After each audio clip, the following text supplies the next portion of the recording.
I started hearing voices as a teenager, then I started getting really distressed, and I ended up in early intervention quite some time after I first started to struggle, and then many years after that, I ended up doing a PhD on this thing that we call psychosis.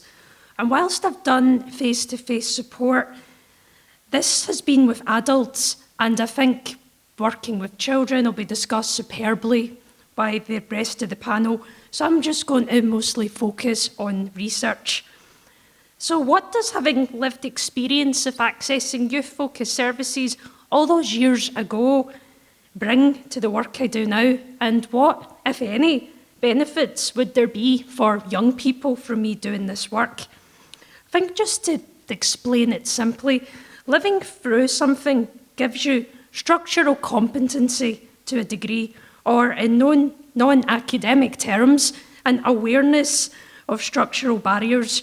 You know that for someone, maybe they want to take part in like a patient public involvement panel, but you also know that they might be aware of how being able to do that on one of your couple of good days might be interpreted by the DWP, just as an example.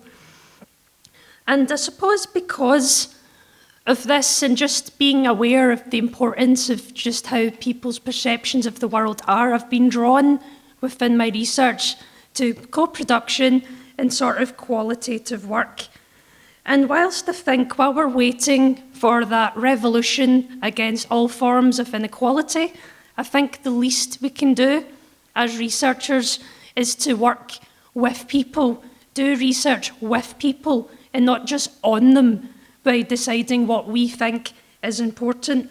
And coming back to one of my very first research methods, lectures as a PhD student, I was introduced to the hierarchy of evidence. Right, okay, Steph, if you want your research to be good, hierarchy of evidence looks like this. Systematic reviews, meta-analyses on the top, patient perspectives, somewhere down there. And I just felt that was quite, that's kind of hostile. And it also made me think that if this is how we design like interventions or support, which ends up in the front line, if you haven't involved what people think and want, and why are we surprised if people don't want to engage with what is available to them? So I suppose that's my provocation. I think it's important to actually work with people and also be aware of sort of power differentials, because very early on, before I had anything to do with the uni, I took part in a study, and the researcher didn't make me feel too good. It made me feel like I was being like a subject, something to be experimented on. They were just interested in my data. And I feel like I can use experiences like that to try, and I'm not saying I'm perfect, I'm sure I will make mistakes, we all do, but just to try and know what it's like to be disempowered and try and not repeat that with other people. Thank you.